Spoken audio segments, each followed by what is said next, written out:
그리스도 안에서의 구원 두 번째 시간 하겠습니다. 1. 종결된 역사의 진행. 지금 몇 페이지? 4페이지입니다. 4페이지. 그리스도 안에서의 구원 두 번째. 첫 번째 보면 종결된 역사의 진행이라고 해서 구원론으로만 보자면 이미 인간은 죽었고 또 구원의 가능성도 없기 때문에 성경은 창세기 3장에서 종결되어야 된다. 그렇죠? 선악과를 먹으면 정령 죽으리라 했잖아요. 죽었잖아요. 죽었으면 끝난 거죠. 그러니까 아담과 하와가 선악과를 먹어서 정령 죽으리라는 말씀처럼 죽었으면 이제 인간 역사는 종결돼야 되는데 계속해서 이어지고 있단 말이죠. 그렇게 하신 이유가 뭐 때문이라고 하는 겁니까? 그러니까 정령 죽으라고 하셨고 저주의 땅으로 추방하셨으면 그것으로 끝장난 게 아닌가. 근데 성경이 계속 그로도 계속 이렇게 이어진단 말이죠. 그 이유는 뭐 때문이라고? 그 이유는 성경이 그 죽음을 밟고 예수 그리스도에게로 계속 나아가기 때문이다. 결국은 성경은 인간의 존재가 중심이 아니고 인간 존재를 죽이든 살리든 인간 존재를 밟고 그리스도 예수에게로 계속 나아가는 과정이라고 하는 거죠. 그러니까 성경의 핵심은 인간이 아니고 그리스도 예수예요. 그래서 그리스도 예수로 계속 나가기 때문에 역사가 이어지고 있는 겁니다. 그렇게 성경은 인간의 구원을 위한 목적이 아니라 예수 그리스도를 증거하는 목적으로 존재한다고 하는 거죠. 그래서 중요한 건 그겁니다. 사람들이 많이 물어보죠. 아니 목사님 뭐 구원을 위해서 하나님이 하신 거 아닙니까? 제가 하는 말은 그거죠. 하나님이 정말 인간을 사랑하신다면 선악과를 먹지 못하게 막았어야죠. 근데 동산 중앙에 선악과를 딱 심어놓고 나서 또 정말 하나님 인간을 사랑하시고 구원해서 좋게 살고 싶어 하셨다면은 뱀의 침투를 막았어야죠. 근데 하나님께서 중앙에 선악과를 심어 놓으시고 뱀 풀어놓고 인간 유혹하게 하고 또 하와와 아담에게 이길 수 있는 힘을 줘야 되는데 또 넘어갔단 말이죠. 그러니까 기본적으로 하나님께서 정말 인간을 사랑하신다면 선악과를 먹었으면 곧바로 이놈 하고 책망하고 바로 구원하면 되잖아요. 자, 제 말은 이겁니다. 정말 구원론이 성경의 핵심을 할 것 같으면 선악과를 먹은 현장에서 곧바로 아담과 하와를 용서하시고 구원하시면 될 거 아니에요. 구원하시면. 정말 구원론의 핵심이라면 선악과를 먹은 현장에서 바로 한번 혼내키고 바로 구원하시면 될 것을 쫓아내고 가인이 아벨을 죽이고 어린 양을 드리고 이런 모든 과정을 왜 펼쳐가냐 말이죠. 그러니까 인간 구원의 목적이 아니라는 거예요. 인간 구원이라고 하는 것은 그리스도 예수를 증거하는 과정에서 파생된 하나의 효과지 진짜 성경이 증거하는 핵심이라고 하는 것은 그리스도 예수 자체를 증거하는 목적이라고 하는 겁니다. 그래서 구원론 자체는 핵심이 아닌 거예요, 성경에. 자, 그래서 그 다음 봅시다. 그래서 어떻게 보면 개인의 인생은, 우리 인생은 참 허무합니다. 인생의 주인이 나라고 생각한다면 어떤 인생도 자기 인생을 지킬 수가 없어요. 그렇잖아요. 이건희 씨가 돈이 많아도 자기 인생을 지켰습니까? 빌 게이츠는 지금 살아있죠. 그 누구죠? 애플. 스티브 잡스가 지금 살아있습니까? 그러니까 이게 암만 돈이 많아도 자기 인생을 지키는 사람이 아무도 없어요. 그래서 인생은 다 허무한 겁니다. 권력이 있다고 안 죽나요? 죽잖아요. 그러니까 그 어떤 인생도 자기 힘과 지혜로 자기 인생을 지키지 못하기 때문에 모든 인생은 다 허무한 거예요. 그러면 허무한 인생을 쭉 이어가시는 이유는 뭐 때문입니까? 아무리 인생이 900살짜리가 10명이다 하더라도 어때요? 10명 있는 900살짜리 인생이 그 900살 인생을 이어붙이지 못하잖아요. 그러니까 내 아버지가 죽으면서 아들아 내 수명을 너에게 줄게 라고 해서 아들의 수명을 100년 이번엔 이어갈 수가 있습니까? 이어갈 수가 없단 말이죠. 자, 그런 점에서 이게 지금 중에 하나의 어떤 성경을 바라보는 하나의 안목입니다. 그런 점에서 성경이라는 것은 연대기적으로 쭉 이어갈 수 있는 게 아니에요. 성경에서 말하는 시간은 아담 죽고 나서 아담 아들이 누구지? 가인 혹은 아벨 죽고 셋 이렇게 아담이 셋을 낳고 셋이 또 뒤에 또 나오잖아요. 에노스를 낳고 쭉 이어가는 이렇게 수평적으로 이어가는 역사가 아니고 성경에서 말하는 역사라고 하는 것은 아담 죽고 그 이후에 셋이 겹쳐 있어요. 아벨이 겹쳐 있고 아브라함 죽고 이삭 죽고 이렇게 모든 인생이 다 이렇게 층층 겹쳐 있기 때문에 하나의 맥으로 쭉 깨어지는 거예요. 그러니까 아무리 인간이 오래 살아도 1000년 안에 갇혀 있는 겁니다. 그래서 무살라가 몇 년 살았어요? 969세 살았잖아요. 969세 살았던 그 인생이 이어지는 것이 아니고 아무 쨌든 간에 그냥 아브라함 죽고 누구 죽고 누구 죽고 이렇게 층층층 쌓아간단 말이죠. 결국 이 한계는 천년 안에 있다고 하는 거죠. 그러니까 성경의 모든 역사라고 자체는 우리가 볼 때는 몇 천 년이라고 몇 천 년이라고 뭐 이렇게 말하고 있지만 그것은 다 의미가 없어요. 왜? 모든 인생이 천년 세월 갇혀 있기 때문에 어떤 인간도 천년을 뛰어넘어서 자기 인생을 이어갈 수는 없기 때문에 하나님께서는 인간을 바라볼 때 끊어진 단위, 천년 안에 묶인 단위로 인생을 본다고 하는 거죠. 그러니까는 아브라함이 이삭을 낳고 이삭이 야곱을 낳고 쭉 이어서 나중에 누구를 낳았어요? 예수를 낳잖아요. 이렇게 이어진 수평적인 인생이 아니고 딱 세워보란 말이죠. 그냥 아브라함 위에 이삭 위에 야곱 위에 유다 위에 이렇게 층층층층 쌓이고 맨 끝에 누가 와요? 그리스도 예수로 쫙 끼워지는 겁니다. 우리가 그 포장마차 어묵집에 가면 어묵 그 꼬치에다가 뭐 어묵이랑 뭐 오뎅이 같은 말인가? 어묵 오뎅 뭐 끼는 것처럼 모든 인생을 한 큐에 그리스도 예수를 그 짝대기에다가 쭉 깨는 것이 그게 택함 받은 백성이고 사탄에 의해서 쭉 깨어진 인생이 그게 지옥 가는 백성이라고 하는 거죠. 그러니까 모든 인생은 개별화된 인생이 아니고 그리스도 예수라고 하는 그 한 꼬치에 그 꼬챙이에 꿰어진 인생이냐 아니면 마귀에 꿰어진 인생이냐로 나눠지는 거예요. 그러니까 우리가 산다 안 산다 그 자체가 의미가 없는 겁니다. 그냥 주님께서는 모든 인생을 묶어서 하나의 묶음 처리.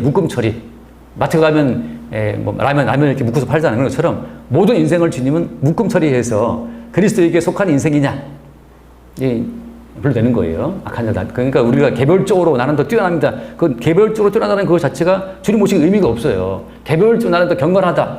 나는 더 우월하다. 그 자체가 의미가 없다는 거죠. 그러니까 모든 인생은 한 꼬챙이, 예수의 꽂힌 존재냐. 그들의 이마에는 어린 양 예수의 이름이 있는 거고, 그 다음에 한 꼬챙이, 666. 그건 이제 사탄에 속한 자라고 하는 거예요. 그렇게 분류되는 겁니다. 그러니까 특별히 나 자신을 더 경건한 자로 세우려고 애쓸 필요도 있어요, 없어요? 그래도 의미가 없는 거예요. 우리는 날고 개어봤자 결국 그리스도의 꼬챙이 깨진 자이기 때문에 예수로서의 이름으로만 구원되는 거죠. 그 뒤에 2번. 자기 백성과 그들의 죄라고 하잖아요. 자, 예수의 뜻은 뭐예요? 예수의 이름의 뜻은 자기 백성을 그들의 죄에서 구원할 자라고 하잖아요. 그러면, 자, 자기 백성은 누굽니까? 자기 백성은 이미 있었던 자기 백성을 구원하러 오신 거예요. 이미 있었던 자기 백성. 자, 자기 백성은 누구이고 그들은 언제부터 자기 백성, 즉 예수님의 백성이 되었는가라고 하는 거죠. 이해되시죠? 그죠? 그의 백성이 창세전 이미 그 안에서 택함을 입었다는 사실이 예수님과 사도들의 증거가 다 따라 나오는 거예요.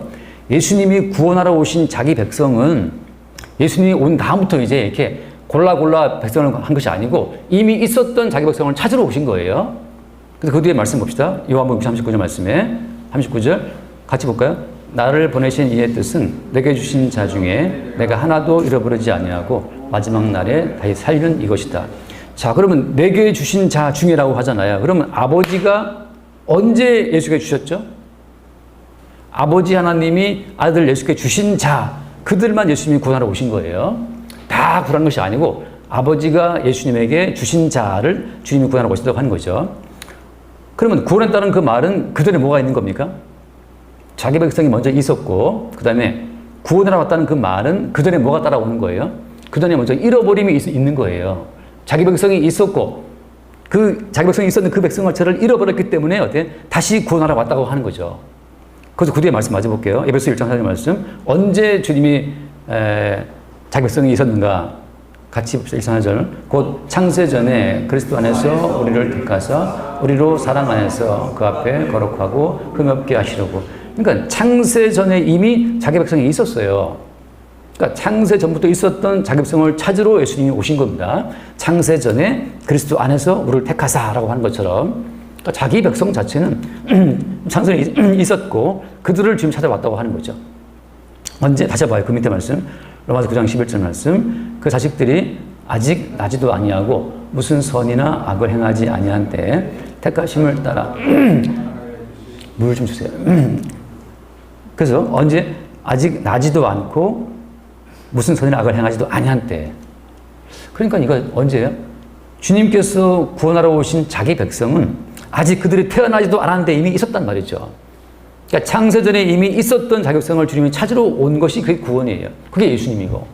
예수님이 와서 면접 보고 이렇게 선발해 가지고 너 합격 내 백성 그게 아니고 그죠? 아직 모르는 상태에서 예수님께서 면접 보고 시험 봐가지고 1차 시험, 2차 시험, 3차 면접, 뭐 심층 압박 면접 해가지고서 내 백성 한 게 아니고 이미 창세전에 아직 나지도 않았을 때 그때 이미 자기 백성이 있었고 그들을 주님이 구원하러 왔다고 하는 거죠. 그래서 언제 잃어버렸는가? 언제 잃어버린 겁니까? 그러니까 창세에 있었던 자기 백성 자체를 선악과 사건 때, 선악과 사건 그때 잃어버리신 거예요. 그 다음 말씀부터, 그 다음 3번, 4페이지 3번. 백성의 등장 절차. 그러니까 예수님의 자기 백성이 이 세상에 등장하게 되는 그 절차 가운데 꼭 절차가 뭐냐 하면 이게 선악과 사건입니다.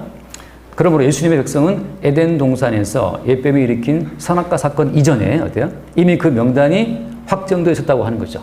자, 이렇게 선악과 사건 이전에 확보된 그 명단 자체를 뭐라고 불러요? 성경에서는? 네, 생명책. 이미 창세전 그리스도 예수 안에서 택하신 그들 자체를 다 넣어둔 그 명단이 그게 생명책이라고 하는 거죠. 그러니까 생명책은 우리 하는 거 봐서 잘하네 기록하는 것이 아니고 이미 창세전에 우리가 태어나기 전에 이미 생명책의 명단은 다 써져 있었어요. 그 기록된 그 명단을 가지고 주님이 오신 겁니다. 와서 어때요? 선악과 사건 때 잃어버린 자기 백성을 찾아러 왔다고 하는 거죠. 그래서 잃어버린 시점은 언제라고? 선악과 사건이라고 하는 겁니다. 그 다음에 즉 선악과 사건은 예수님의 백성을 이 세상에 출현시키는 일종의 뭐라고 되어 있습니까? 절차라고 절차. 제가 보기에는 선악과 사건은 일종의 절차입니다. 어떤 절차냐 하면 마치 이런 거죠. 탕자라고 하는 그 아들은 집을 나가잖아요. 그죠? 그 탕자가 집을 나가는 것을 왜 나갔을까요? 뭐 여러 가지 이유가 있지만 그것은 하나님 경영 가운데 보게 되면 탕자가 집을 나가는 사건은 꼭 필요한 필수 절차적인 사건입니다. 탕자가 집을 나가야 돼요. 탕자가 집을 나가서 다 까먹어야 돼요. 다 까먹는다는 무슨 말인가 하면 자기 의에 대한 모든 가능성이 제로가 된다고 하는 거죠. 탕자가 집을 나가 살아보니 더 이상 자기 힘과 지혜로서는 받았던 유산을 지킬 수가 없어요. 그래서 결국은 탕자가 돌아올 때 돼지 지업료를 먹다가 돌아오잖아요. 돌아올 때에는 탕자는 자기 자신의 의라고 하는 것은 제로가 될 때 돌아오는 거란 말이죠. 근데 뭐가 드러나는 겁니까? 그때 100% 자기 백성을 위해 헌신하시고 용서하시고 희생하시고 사랑하시는 아버지의 사랑만 등장돼요. 그러니까 100% 순전한 아버지의 사랑과 희생을 증거하기 위해서 그 아들은 집을 나가서 다 까먹고 탕자가 돼야 되는 겁니다. 마치 그 탕자 그 가출 사건처럼 선악과 사건이라는 것은 무엇이냐? 아담과 하와 가운데 개인적인 힘과 의로서는 뱀과 싸워 이길 수 없다는 사실이 그게 확증돼야 되는 거예요. 뱀의 미혹 앞에서 넘어간다는 사실이 드러나야 되기 때문에 절차적으로 선악과 사건은 따라오는 겁니다. 여기서 이제 많은 말들이 있을 수가 있어요. 일단 한번 쫙 들어보세요. 왜냐하면은 아담과 하와가 선악과를 먹었지만 우리는 먹지 말자라는 말이 많단 말이죠. 우리는 순종하자. 근데 제가 뒤에 보겠지만 마저 바라보면 되겠네요. 거기 로마서 말씀 봐요. 로마서 11장 32절 같이 한번 읽어볼까요? 32절 하나님이 모든 사람을 순종하지 아니하는 가운데 가두어 두심은 모든 사람에게 긍휼을 베풀려 하심이로다. 자, 중요한 것은 모든 사람을 순종치 않는데 가두어 두신 분이 누굽니까? 하나님인데 뭘 동원해서? 좀 전에 했던 것처럼 선악과 그죠? 뱀을 동원해서 하나님께서 모든 사람을 가둬 두실 때에는 선악과도 심어 두시고 뱀도 동원하고 아무튼 그 모든 걸 동원해서 결국은 순종치 않는데 가둬 두신 거예요. 하나님이 가두어 두신 불순종 가운데 왜 그 이유는 뭐 때문이에요? 그 이유는 모든 사람에게 뭐 하기 위해서? 긍휼을 베풀려 하십니다. 하나님의 긍휼, 하나님의 사랑을 발생시키기 위해서는 일단 그들이 어디에 갇혀 있어야 되는 거예요. 어디에? 불순종 가운데. 그러니까 불순종 자체가 하나님의 경륜의 일부라는 사실을 우리가 모르면 우리는 죽을 때까지 순종하려고 애를 쓰는 거예요. 다시 말씀드리지만 어떤 인간도 죽을 때까지 노력해도 하나님을 순종할 수 없습니다. 저도 주변에 목사님들 많이 만나고 하잖아요. 근데 목사님들이 가장 경건한 시간을 보내고 제 아는 동기 목사님 한 분도 성경을 지금 300번 보신 300번인가 그분은 서서 성경을 읽어요. 지금 너무 성경을 많이 봐가지고 책 보면 이 페이지가 다 딱 들어와 눈에 너무 많이 봤기 때문에 성경 볼 때 이렇게 딱 보고 페이지 보면 이야기 보고 이렇게 성경을 봐요. 이렇게 성경을 봐요. 이렇게 보니까는 이게 일주일 성경하고 떨어져요. 이거 많이 봐가지고. 근데 뭐냐? 순종하려고 해도 안 된다는 거죠. 왜 순종이 안 되지? 왜 변화가 안 되지? 당연히 변화가 안 되지. 하나님이 가둬놓으셨는데, 가둬놨으면 좀 갇혀 있어야지. 자꾸 기어나오려고 그래. 자꾸 밟아요. 지금 들어가라고. 자꾸 왜 기어나와. 좀 갇혀 있어. 잘 나가다가 그냥 아내 한마디 말에 확 화가 나서 분노가 올라오지. 잘 나가다가 남편 한마디 찌르면 또 그냥 분노가 올라오지. 그게 인간이잖아요. 목사님들은 뭐 다르겠습니까? 여기도 목사님이 지금 두 분 계시지만 뭐 다르지 않다는 거 다 우리가 알기 때문에 다 동의합니다. 이게 안 바뀌어요. 중요한 건 뭐냐? 우리의 순종, 불순종이 중요한 것이 아니고 중요한 건 뭐 핵심은 하나님의 긍휼과 사랑을 나타내는 게 중요한 거예요. 하나님의 사랑과 긍휼을 나타내기 위한 경륜으로 주께서 우리를 여기다가 가둬두신 겁니다. 그래서 하나님은 사랑이시라. 하나님은 사랑이시라고 하는 그 사랑이 어떻게 증명이 되겠어요? 지금 우리 지원이가 왔지만 지원이를 향한 엄마 아빠의 사랑이 참여라는 게 어떻게 증명되겠습니까? 지원이가 말을 안 들어야 돼요. 지원이가 말을 안 들어야 지원이를 향한 그 부모의 사랑이 입증되는 거지. 얘가 너무 말을 잘 들어버리면 부모의 사랑이 어떻게 증명될 방법이 없네. 방법이 없어요. 말을 안 듣고 막 뭐 대들고 막 기어 올라야지 이제 이걸 막 참으면서 막 이거 사 하다가 또 막 했다가 이제 용서한단 말이죠. 탕자처럼. 그 뒤에 말씀, 갈라디아 3장 20절 말씀, 3장 22절. 그러나 성경의 모든 것을 어떻게 했어요? 죄 아래에 가두었으니 이는 예수 그리스도를 믿음으로 말미암는 약속을 믿는 자들에게 주려함이라. 성경이 모든 걸 죄 아래 가두었으면 좀 갇혀 있어라 이거사. 다 나오지 말고 뭐 자꾸 죄를 안 지으려고 이게 나는 죄 안 지었습니다. 나는 거룩합니다. 경건합니다. 그 자체가 주님 보시기에 외식하는 거예요. 주께서 성경을 동원해서 모든 인간을 죄 아래 가둬놨으면 갇혀 있어야지. 그래서 뭘 기다리면 갇혀서요? 갇혀서 주님의 용서와 주님의 긍휼과 주님의 사랑을 바라봐야지. 내가 이제부터는 잘할게요, 주님. 나 할 수 있습니다. 이제부터는 내가 금식해서 내가 말씀 지킬게요. 말씀 못 지켜 너는. 베드로처럼 주님 내가 목숨 바칠게요. 너는 목숨 못 바쳐. 너는 나를 오늘 세 번 부인할 거야. 그것도 정말 초라한 계시종 앞에서. 중요한 것은 무엇이냐? 주께서 우리를 불순종 가운데 가둬두시고 죄 아래 가둬두신 그 경륜이라고 하는 것은 뭐 때문이에요? 그리스도 예수의 희생을 통한 용서와 사랑이라고 하는 거죠. 그러니까 많은 교회에서 겁도 없이 순종합시다 그러는데 주님께서 가둬두신데 순종 어떻게 할 수 있어요? 못합니다. 아까 찬송했지만 나 주님만을 섬기리 헛된 마음 버리고 제가 이 찬송을 제 아내랑 산책할 때 이제 불러줬어요. 가서 부를 거야 하고 이제 너무 좋다는 거예요. 너무 좋다. 그런데 헛된 마음이 또 들어와 그래요. 그래서 헛된 마음 들어와야 정상입니다. 헛된 마음 정상이에요. 헛된 마음이 들어왔다가 나갔다가 우리가 산소를 들이켰다가 내뱉다가 빵 먹고 또 오줌똥 냈다가 또 빵 먹고 이렇게 돌아간단 말이죠. 뭐 나와야 정상이지. 노래 부를 때는 또 다 빠져나갔지만 또 헛된 마음 들어와요. 또 헛된 마음. 그러니까 헛된 마음 들어오는 건 이상한 것이 아니고 이게 자연스러운 건데 그걸 통해서 주님 뭘 의도하신 것이다? 그러기 때문에 예수님의 희생과 하나님의 사랑으로만 구원되는군요를 바라보게 하시는 것이 핵심인 거예요. 헛된 마음들 그냥 들면 들대로 그냥 헛된 마음 먹으세요. 저도 헛된 마음 먹을 때 있어요. 한 100억 생기면 이거 할까 그러는데 뭐 그런 가능성은 아직 뭐 없죠. 근데 헛된 마음들 들어오지. 그래서 그거 한 번 더 읽어보겠고 마태복음 15장 24절 말씀, 마태복음 24절 말씀. 예수께서 대답하시되 이르실 때 나는 이스라엘 집에 잃어버린 양 외에는 다른 데로 보내심을 받지 않았다. 이게 가나안인한테 하신 말씀인데 이스라엘 집에 잃어버린 양, 다른 말로 말하면 불순종 가운데 주님이 가둬두신 그 양, 다른 말로 말하면 죄 가운데 가둬두신 주님의 양, 이들을 찾으러 오신 거예요. 주님이. 그러니까 이스라엘 집에 잃어버린 양이 어때요? 창세전에 그리스도 예수 안에서 주님이 택해 놓으신 자기 백성인 거예요. 그 자기 백성을 구원하러 오신 분이 예수라고 하는 거죠. 그 다음 4번. 지금 잘 넘어가죠, 그죠? 4번. 예. 주님은 말씀으로 부르시고 마귀는 표적으로 부른다. 자, 이게 무슨 말인가 하면은 일단 읽고 갑시다. 아담의 후손으로 태어나는 모든 인간은 선악과를 먹어 이미 죽은 상태에 태어납니다. 그러니까 모든 인간은 이게 지금 김지원도 죽은 거예요. 죽고 태어났어요. 자기중심적인 선악지식을 따라 죽기를 무서워하며 살아가는 삶 자체가 실상은 죽음의 현상이다. 내가 죽었다는 현상은 뭐냐 하면 죽기를 무서워한다는 거죠. 죽기를 무서워하는 것이 죽음의 현상이에요. 내가 죽었다고 하는 것은 내가 죽었다는 것은 죽기를 무서워하는 것이고 정말 살아있는 사람은 죽음을 무서워하지 않습니다. 예수님 죽음을 무서워하지 않죠. 그래서 그 죽음 속에서 죽음 속으로 찾아 들어오신 예수의 부르심을 듣게 되는 이들이 그의 백성인데, 다시 말하면 이미 잃어버린 양이 되어서 죄 가운데 갇혀서 불순종한 갇혀갖고 이미 죽어 있는 자들 속으로 지금 찾아오신 거예요. 그들을 부르시는데 어떻게 부르시느냐? 말씀으로 부르시죠. 말씀으로. 자, 어저께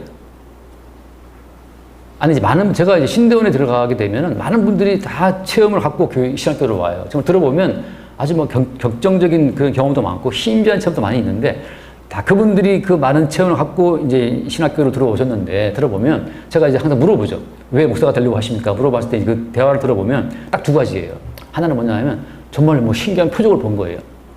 폐병 걸렸다가 나았다든지 이런 거 있잖아요. 특히 많은 게 이제 저도 폐병 걸렸다가 나은 적이 있는데, 그 폐병 환자였어요. 근데 전 약 먹고 나왔단 말이에요. 약을 먹은 기도로 나왔는데, 어떤 분들은 기도했다 나온 분들이 있어요. 자, 무슨 말이냐. 잃어버린 양을 찾는 것은 목자의 음성이라고 하는 겁니다. 그럼 뭐냐? 표적을 보고 따라오는 것은 어때요? 그건 먼저 말씀 볼게요. 그 뒤에 보면 나오지만, 사흘 후 2장 9절 말씀. 올 수 있어요? 사흘 후 2장 9절. 악한 자의 나타남은 같이 한번 볼까요? 자, 악한 자의 나타남은 사탄의 활동을 따라 모든 능력과 표적과 거짓 기적과 불의의 모든 속임으로 멸망하는 자들에게 있으리니, 이는 그들이 진리의 사랑을 받지 아니하여 구원함을 받지 못함. 여기서 사탄의 활동은 모든 능력과 표적과 거짓 기적이고 속임수인데, 사탄이 인간을 요구할 때는 인간의 탐심으로 넘어올 만한 것을 제공해 준단 말이죠. 그래서 뭔가 아팠는데 나았다, 병고침 받았다, 어려웠는데 뭐 돈이 벌어졌다, 아무튼 다양한 표적으로 사탄이 접근을 해요. 사탄이 올 때는 우리에게 유익된 것을 가지고 온단 말이죠. 그래서 그 사탄의 유혹을 우리가 이길 방도가 없어요. 너무나 우리가 보기에 평상시에 사모했던 것을 가지고 오니까. 근데 뭐라고 되어 있습니까? 그들이 진리의 사랑을 받지 아니해서 어때? 구원함을 받지 못함이라. 표적을 따라서 예수를 믿는 사람들은 사실 구원이 없어요. 그래서 저는 좀 심각했던 것이, 뭐 굉장히 큰 교회 목사님하고 같이 차 타고 가면서 대화를 하는데, 저는 굉장한 것이 줄 알았더니만 너무 심플한 거예요. 예수 믿는 이유가. 뭔지 말하지 않겠지만 그렇습니다. 그래서 중요한 것은 무엇이냐? 진리의 사랑을 받는다라고 하는 것은, 이것은 우리의 의도를 넘어선 일방적인 주님의 사랑으로 그냥 우리 속에 꽂혀버리는 거예요. 거부하고 싶어도 거부할 수 없도록 말씀이 와서 우리를 잡아당기기 때문에 그 진리의 말씀에 끌려가는 자들이 구원함을 입은 자라고 하는 거죠. 그걸 맞아 볼게요. 12절, 11절. 이러므로 하나님이 미혹의 역사를 그들 가운데 보내사 거짓 것을 믿게 하시면, 확실히 그들도 믿습니다. 확실히 믿어요. 근데 뭘 믿는 거예요? 거짓 것은 뭡니까? 거짓 것은 그들에게 유익이 되는 능력과 그들에게 유익이 되는 모든 표적이 다 거짓 거라고 하는 거죠. 그럼 주님께서 뭐라고, 어떻게 자기 구원하십니까? 어떻게 자기 편을 부르십니까? 요한복음 5장 25절, 요한복음 5장 25절 말씀. 진실로 너에게 이르노니, 자, 죽은 자들이 뭐라고 했습니까? 하나님의 아들의 음성을 들을 때가 오나니 곧 잇따라 듣는 자는 살아나리라. 이거예요. 말씀을 들리는 자는 살아나는 자예요. 그러니까 하나님께서 이 성경 말씀, 진리의 말씀을 가지고 자기 양을 부를 때 그 말씀이 들려서 말씀을 따라오는 자들이 구원받은 사람이라고 하는 거죠. 근데 내가 교회에 나온 것은, 내가 무언가를 체험했어. 내가 이러한 경험이 있어. 이런 너무 신비로운 경험이 있어. 그렇게 말하는 분이 너무 많아요. 특히 좀 기도파들, 지금은 제가 교류를 안 하지만, 기도 많이 하시는 분들은, 굉장합니다. 목사님, 전화 한번 와요. 경험하면 이제, 자꾸 이제 뭘 본 거예요. 산에 가서. 보고 이제 말씀하시는 거죠. 근데 주님께서 우리에게 다가오실 때는 아들의 음성, 그리스도 예수의 음성을 갖고 온다는 거죠. 그러니까, 우리가 예수 믿고 있다. 근데 뭔가 우리의 인생을 잡아끄는 말씀이 있지 않으면, 혹은 그 말씀을 들었을 때 그 말씀에 우리가 아멘 되는 말씀, 뭔가 목사님이 말씀을 증거할 때 그 목사의 말씀에 아멘으로 화답이 되는 말씀에 호응이 있지 않으면, 과연 진리의 사랑이 있는가 우리가 의심해보게 되죠. 그 하는 말은 다 어떤 표적밖에 말을 안 해요. 그래서 그의 말을 들어보면, 예수 믿었더니 이런 것이 있더라만 말밖에 안 나옵니다. 그들은 어때? 진리의 사랑을 받지 않아요? 구원을 받지 못함이라. 구원받지 못한 사람들은 예수를 믿어서 내게 돌아온 유익만 쫙 이야기해요. 예수 믿었더니 뭐 이런 것이 있었고, 이런 게 있었고, 이런 것이 있고, 그거 말한단 말이죠. 그들 입에서 말씀이 안 나온다니까요. 한번 잘 들어보세요. 말씀이 나오는지. 오랜 세월 예수 믿었는데, 교재에 들어보면 말씀은 안 나오고, 예수 믿었더니 이게 있더라. 그것만 쭉 나와요. 예수님 믿고 따라온 유익만 나오면, 제가 볼 때는 거의 그들은 진리의 사랑을 받지 않은 자죠. 구원받지 못한 자들이라고 저는 봐요. 왜? 예수를 믿을 때 유익을 보고 예수 믿기 때문에 그 틈에 마귀가 파고들어가지고 그들이 보기에 지혜롭게 할 만큼 탐스러운 거, 먹음직한 거, 보암직한 걸 제시해 준 거예요. 예수 믿으면 이게 있다. 그거 따라간 겁니다. 말씀이 없으면 그래서 자기 백성을 부르시는 주의 음성이 안 들리는 사람, 그 뒤에 말씀하자 볼게요. 요한복음 6장 13절, 6장 13절. 살리는 것은 뭐라고 했습니까? 영이니 육은 무익하다. 그 다음에 영은 뭐예요? 영은 내가 너에게 이른 말이 영이요 생명이다. 성령이 뭐냐? 어저께 물어보셨잖아요. 우리 엄유사님이. 목사님, 성령 받은 것이 뭘 말하는 것이냐? 제가 담답으로 말해준 건 뭐냐 하면, 성령 받았다는 그 증거는 뭐냐? 뭐 방언을 합니다. 뭐 그게 다 아니에요. 성령 받은 증거는 말씀이 왔다는 거예요. 내게 어떤 말씀이 믿어지고 그 말씀이 나를 끌어간다고 하는 것이 그게 성령 받은 증거입니다. 내가 너에게 이른 그 말이 영이요 생명이다. 성령이라는 것은 무엇이냐? 그 말씀으로 오는 거예요. 이건 되게 자세히 말하겠지만, 아무튼 성령이라고 하는 그분은 예수님이 이루어 놓으신 모든 언약 성취를 가지고 오신 분이기 때문에 성령은 예수가 이루어 놓으신 그 모든 말씀 하나하나를 다 갖고 우리 가운데 오셔서 그 말씀을 적용을 하신다고 하는 거죠. 그래서 내가 너 살린 것은 영이다. 이건 내가 너에게 이른 말이 곧 영이요 생명이라고 하는 거죠. 이 말씀을 주신 때가 언제였습니까? 이 말씀 주신 때가 오병이어로 5천명을 먹인 다음에 주신 말씀이에요. 자, 오병이어로 5천명 먹이는 것은 어때요? 놀라운 표적이죠. 예수님이 그 오병이어로 5천 먹이는 거 표적으로 그들을 불렀습니까? 아니요, 다 털어버렸어요. 이들이 따라올 때 주님 하신 말씀이 너희들이 나를 찾는 것은 떡을 먹고 배부른 까닭이구나 라고 했어요, 주님이. 너가 나를 찾는 것은 지금 네가 나를 믿고 병 나았기 때문이구나. 그러니까 병 나았기 때문이구나. 떡을 먹고 배불렀기 때문이구나. 기적을 받기 때문이구나. 그들을 다 털어버려요. 어떻게 털어버립니까? 내 살을 먹고 내 피를 마시는 자의 영생이 있다 라는 말씀 하시잖아요. 내 살을 먹고 내 피를 마시는 자의 영생이 있다는 그 말을 했을 때 다 떠나가 버립니다. 이 말은 어렵다 하고. 그들은 예수의 살과 예수의 피가 필요한 게 아니에요. 지금 내가 아프니까 병 낫게 해달란 말이야, 예수야. 내가 배고프니까 빵 달란 말이야, 예수야. 내가 가난 돈 달란 말이지. 그렇게 왔는데 예수님께서는 그 아프다는 사람 앞에 가서 야, 내 살을 먹고 내 피를 마셔야 영생이 있다. 그게 말이 씨가 먹히겠습니까? 너나 많이 먹어라. 네가 먹지 말랐는데 먹을 게 뭐 있노? 먹을 것도 없잖아요. 말라붙어가지고. 그거 다 따라가 버린단 말이죠. 그 하신 말씀이 뭐예요? 그 하신 말씀이 이 말씀이에요. 65절 말씀, 65절. 또 이르시되 그러므로 전에 너에게 말하기를 내 아버지께서 오게 해주지 아니하시면 누군지 내게 올 수 없다 하였더라. 그러니까 아버지가 예수에게 맡겨진 자, 자기 백성이라고 하는 것은 아버지가 오게 주실 때만 오게 되는데 거기에 뭐가 들어가 있는 겁니까? 아들의 음성을 듣고 그 아들의 음성이 말씀이 되어서 나를 끌어갈 때, 그러니까 뭔가 나에게 호응이 되는 말씀이 없다면 그 사람에게 구원이 있다, 진리의 사랑을 받았다 이렇게 말하기는 좀 쉽지 않습니다. 말씀이 육신이 되어 오신 분도 예수님이고 태초에 주님 말씀을 창조하셨고 또 주의 모든 말씀이 영역 생명이기 때문에 말씀 없는 구원, 진리의 사랑 그건 없어요. 자, 그 뒤에 이제 5번 합시다. 5번으로 율법 체제의 종결과 새 언약의 기준. 자, 그러므로 선악과 사건으로 인한 죄와 죽음마저 하나님이 미리 준비하신 언약 경륜의 일부였다는 거죠. 자, 그렇기 때문에 이제 여기서 이제 새로운 하나의 나오는 겁니다.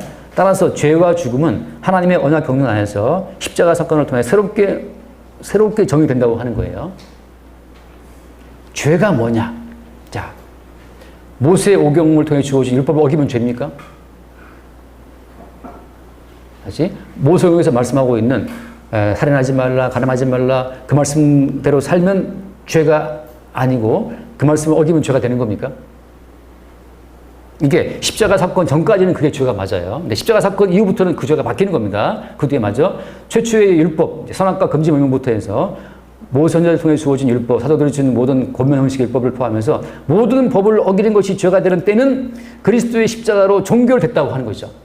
이제 구약 성경에 나오는 율법, 사도들의 모든 권면을 어기는 게 죄라고 하는 그 모든 시대는 십자가 사건으로 종결된 거예요.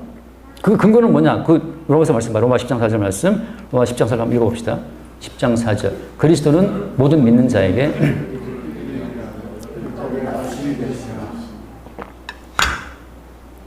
그리스도의 십자가 사건은 율법의 종결 사건이에요. 이제 율법의 마침, the end of the law. 율법의 끝장났단 말이죠. 이제는 율법으로 우리에게 너 의롭다, 율법으로 우리 너 죄인이다. 그렇게 정죄하는 시대가 이제 끝나간 거예요. 법이 폐지됐단 말이죠. 법이 마감됐기 때문에 이제는 율법으로 우리에게 어떤 의와 불의의 판정을 내리는 때는 지나갔어요. 그럼 지금 뭐가 필요하면 지금 무엇으로 우리를 정죄합니까? 이제는 그리스도 예수를 믿냐 믿지 않냐로 바뀌었다고 하는 거죠. 이제는 그리스도 예수를 믿는 믿음으로 모든 게 다 갈라지는 겁니다. 한 번 더 말씀할 갈라디아서 5장 4절 말씀. 갈라디아 5장 4절. 율법 안에서 어렵다함을 얻으려 하는 너희는 그리스도에서 끊어지고 은혜에서 떨어진 자로다. 이게 그러니까 말씀대로 살려고 막 애를 쓰는 분들이 있잖아요. 그 말씀대로 사는 방식으로 자기의 의를 챙기는 사람들은 사실 그리스도에 끌어져 있기 때문에 그걸 추구하는 거예요. 다시 말해서 그리스도에 붙어 있는 사람들은 말씀대로 살지 못하는 자기 약함을 통해서 다시 그리스도 예수님의 생명을 바라본다고 하는 거죠. 왜? 생명은 우리가 말씀을 지키기 위해서 오는 것이 아니고 그리스도 예수께서 이루어오신 순종으로 주어지는 것이기 때문에 생명은 우리 각 개인이 말씀을 지키는 걸 통해서 오는 것이 아니에요. 그리스도 예수의 순종으로 생명이 주어지는 거죠. 그래서 그의 이름으로 말미암아. 따라서 우리가 개별적으로 율법을 통해서 의를 추구하는 사람들은 그리스도에서 끊어진다라고 하는 거죠. 그럼 뭐 막 살란 말이냐? 우리는 막 살 수도 없잖아요. 늘 드린 말씀처럼. 아까 잠깐 목사님 교제할 때 했던 말씀처럼 그냥 내가 지옥 간다 하더라도 내가 주님을 사랑하는 건 변함이 없다. 저는 그 고백이 너무 신선했어요. 일단 이제 그 주를 사랑한다는 그 사랑의 개념은 또 다양하게 생각할 수 있겠지만 그거 나중에 파고들더라도 내가 지옥에 가더라도 주님을 향한 내 사랑은 이건 분명한 사실이야. 이렇게 말할 때 제가 약간 감탄을 해서 그게 바로 구원파에서 벗어난 신앙 고백이에요. 구원파에서는 나를 구원해 주시는 그 예수님의 의미가 있는 거거든요. 자기 구원이 절대적인 의미가 있어요. 자기 구원이 1순위이고 그 구원을 위해서 예수를 믿는 거란 말이죠. 구원파는. 근데 성경에서 말하는 구원은 그게 아니에요. 구원은 내가 비록 지옥에 간다 하더라도 주님의 처분을, 주님의 그 주권 자체를 받아들일 때 그 사람에게 구원받는 어떤 근거가 주어지는 겁니다. 내 구원이 문제가 아니고 심지어 나라고 하더라도 지옥에 보내시는 그 주님의 일방적인 주권을 인정할 때 그 사람이 구원에서 벗어나는 자예요. 구원파에 매이는 것은 구원받고 싶은 욕심 때문이거든요. 그러니까 모든 구원파에 매이는 사람들은 구원이 절대 진리야. 그게 1순위야. 결국 예수까지 이용해요. 구원받기 위해서. 다 넘어가는 겁니다. 그러나 성경에서 말하는 것은 뭐냐 하면 그냥 주님께 우리 영혼을 맡기는 거죠. 주님 당신 나라에 임하실 때 나를 기억하소서. 그밖에 할 것이 없어요. 우리가 주님 앞에 주님 나 구원해 줘. 그래 줘야 될 게 요구할 수가 있습니까? 요구할 수 없어요. 이미 우리는 다 죄에 갇혀 있기 때문에. 다만 용서하시고 사랑하시는 그 주의 사랑에 그냥 감격할 뿐이죠. 그래서 지금 우리가 예수를 믿고 말씀하려고 애를 쓰는 그 이유는 구원받기 위해서도 아니고 의를 위해서도 아니고 그냥 그리스도 예수를 위해서 어떤 말씀이 주어지면 그 말씀대로 살려고 할 뿐이란 말이죠. 근데 문제는 뭡니까? 항상 우리는 말씀대로 살려고 시도를 하나 어때요? 그대로 살 수 없다는 사실. 그러니까 말씀대로 살려고 하지만 살 수 없는 현실을 늘 들키는 자들이 그들이 어때요? 주께서 구원한 자기 백성이라고 하는 겁니다. 자, 한번 그 뒤에 말씀, 그래서 자, 이제는 법의 위반과 그로 인한 사망의 형벌에서 속죄의 피로 친히 구원하신 그리스도를 거절하고 믿지 않음이 죄가 되는 시대가 되었어요. 이제는 우리를 위해서 속죄의 피를 뿌리신 그의 그 십자가를 지신 그리스도를 거절하고 믿지 않는 것이 지금은 죄가 되는 시대가 왔단 말이죠. 그래서 어때요? 다윗도 사람 죽였잖아요. 다윗도 가늠했잖아요. 근데 구원됐어요. 모세도 사람 따라 죽였잖아요. 구원됐죠. 가늠하는 여자, 가늠하는 현장 잡혀졌잖아요. 그래도 구원됐잖아요. 모세의 율법을 어긴 자가 다 구원됐습니다. 그래서. 근데 모세의 율법을 어기지 않고 길을 쓴 사람은 다 지옥 가는 거예요. 왜? 그들은 자기 의를 굳게 지키기 위해서 무엇을 거절했기 때문에 그리스도 예수를 믿는 믿음의 의를 거부했기 때문에 지옥 가는 거예요. 이제는 무엇이 죄냐, 무엇이 의냐를 판정하는 기준이 십자가 사건으로 바뀌어버린 겁니다. 따라서 우리가 정죄받을 필요가 없는 거예요. 왜냐하면 우리가 내가 간음했습니다, 주님. 정죄받으면 그 간음죄를 위해서 대신 피 뿌리신 예수의 노고와 희생을 무시하는 거예요. 우리가 정죄받으면. 자책하지 말란 말이죠. 왜? 자책하면 우리를 위해서 모든 죄짐을 지고 십자가 지고 오신 예수의 그 수고를 우리가 무시하는 거예요. 어떤 잠깐 쇼츠 짤방으로 어떤 영상을 보니까 그 아들이 자꾸 사고를 쳐요. 너무 나중에 큰 사고를 쳤어. 근데 그 아버지가 이제 회장이 와서 막 책망하고 왜 그랬어? 그럴 때 그 아들이 하는 말이 아빠 나도 뭔가를 증명해야 될 거 아니야. 나도 아버지 후계자인데 나도 뭘 증명해야지 이렇게 말할 때 그 아버지가 야 네가 따로 뭘 증명할 게 뭐가 있어? 네가 내 아들인데 그거예요. 네가 내 아들인 거 그 자체가 확실한 보증이고 그게 증명인데 따라 네가 뭘 이렇게 증명하려고 애를 써. 그거란 말이죠. 모든 성도는 따라 우리 개인의 의를 증명하려고 애쓸 필요가 없어요. 우리가 의롭지 않은 건 누가 알아? 하나님도 아시고 우리도 알죠. 우리가 의롭지 않다는 것은 땅도 알고 다 알아. 옆에도 다 알아. 와이프도 다 알잖아요. 저도 알아요. 최 집사님 의롭지 않은 거 저도 아는데, 그죠? 우리 다 알잖아요. 문 집사님, 근데 보니까 이제 박 집사님이 의로운 건 문 집사님 아시더라고. 박 집사님 의롭다고 늘 그러시는데, 박 집사님 아니라 그래서 계속 이제 믿고 있어요.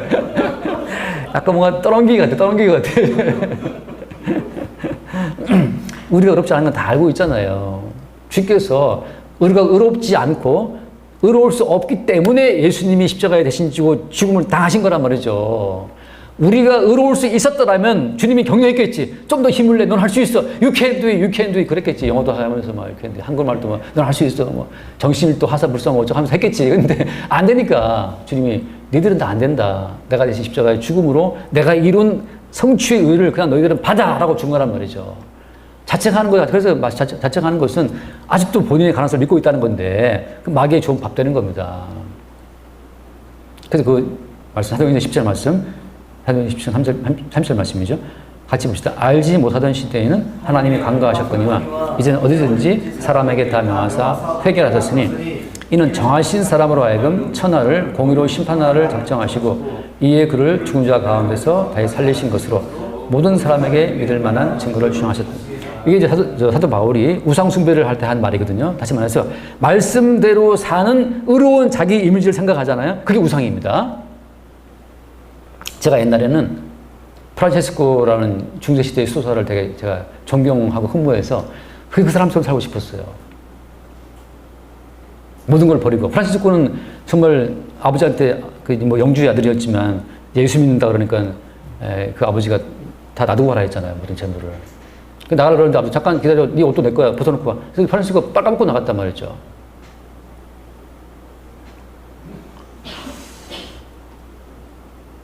아무것도 소유하지 않고 그런 걸 제가 흠모했는데 그게 바로 우상이라는 것이죠.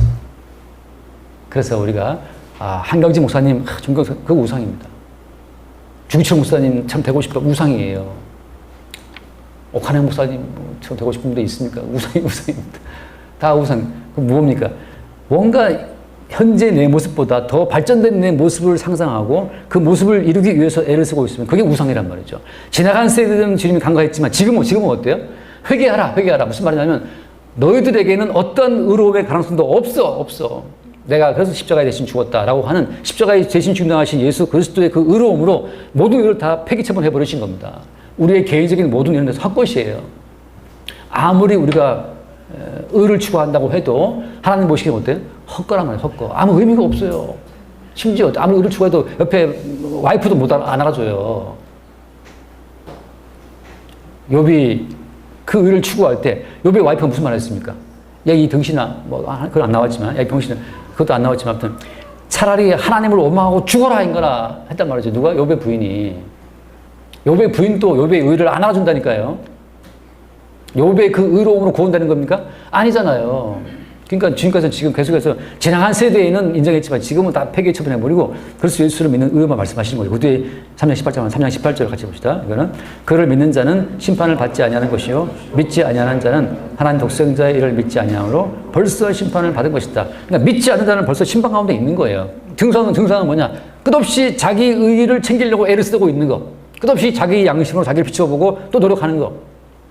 늘 자유가 없어요. 그래서 믿지 않는 자는 벌써 심판을 받았다. 그러니까 나의 의와 상관없이 그리스도 예수의 십자가에 죽으신 의로 우리를 구원한다는 사실을 알게 되면 어때요? 나의 개인적인 의는 어때요? 이건 아무 의미가 없어요. 그냥 취미생활처럼 의롭게 살고 싶은 거고 아니면 아니고 의미 없단 말이죠. 내가 바르게 사는 것은 어쩔 수 없이 환경 때문에 바르게 사는 것 뿐이지 의미 없어요.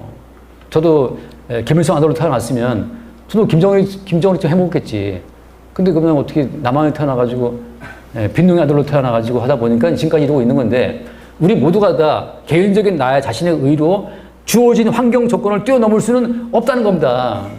그러니까 우리의 모든 의는 개나 줘버려라 이 말이죠. 지금은 십자가에 죽임당하신 예수의 의로 살아가는 거기 때문에 나머지 우리가 추구하는 모든 의로움은 그냥 개인의 취미생활처럼 의롭게 하는 거예요.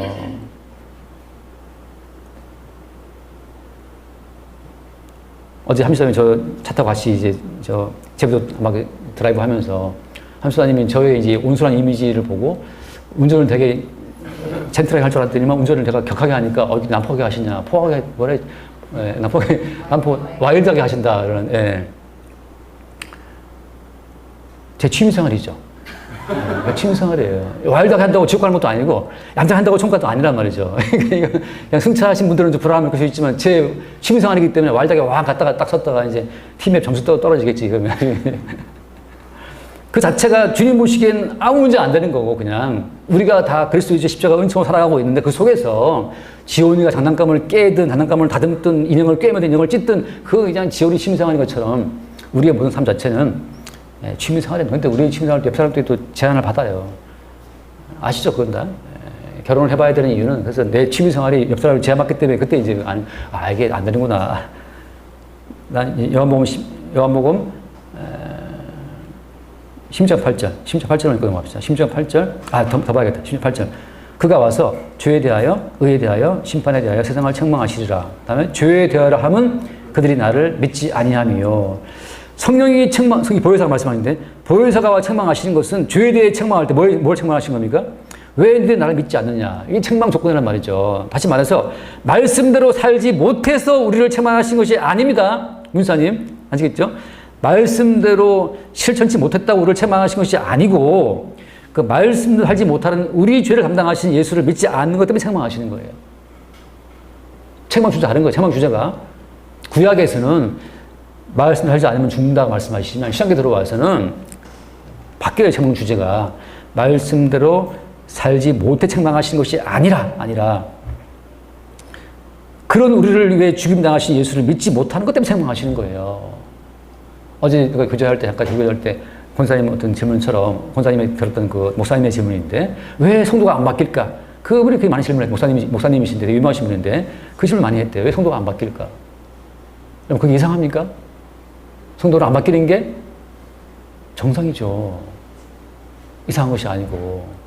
야, 안 바뀐다, 우리 교인들. 목사님 기뻐하고 감사한 거예요, 목사님이. 우리 교인들 안 바뀌었어. 이럴 수가 있나? 안 바뀌고 감사, 기뻐하는 거죠. 왜? 이렇게 안 바뀌니까 예수님이 직접 이 땅에 와서 본인이 십자가를 못 박혀서 죽임을 당하신 거예요. 우리가 변화가 안 되기 때문에. 변화가 됐다는 그 자체도 어때요? 그 속이는 거란 말이죠. 고무줄 떼겠다가 놓으면 팅 돌아가듯이 우리는 변화가 됐다, 교화됐다, 바뀌었다, 성화됐다, 팅 놓으면 팅 돌아갑니다. 스스로 막 속아, 사람이. 나 변화됐어. 나 드디어 화 안 됐어. 나 드디어 참았어. 견뎠어. 나중에 도저히 핑 돌아가 버려요. 그런 세상 우리가 모르냐 말이죠. 그러다 보면 노냥 돌아가는 것도 좀 문제가 있는데. 핵심이 뭐냐? 하나님이 우리를 책망하시는 것은 말씀의 생활이 안 됐다고 책망하시는 것이 아니고 너희들이 그렇게 안 되는 걸 알기 때문에 내가 대신 십자가 죽은 거야. 내가 죽은 가치를 왜 이렇게 너희들이 무시하냐? 아직 너희들 믿고 있느냐? 믿을 거 없습니다. 자, 그 다음에 이제 히브리서 말씀이, 통과하고, 히브리서 말씀. 3장 말씀 보면, 3장 12절 말씀 같이 보자. 3장 12절 같이 한번 읽어볼까요?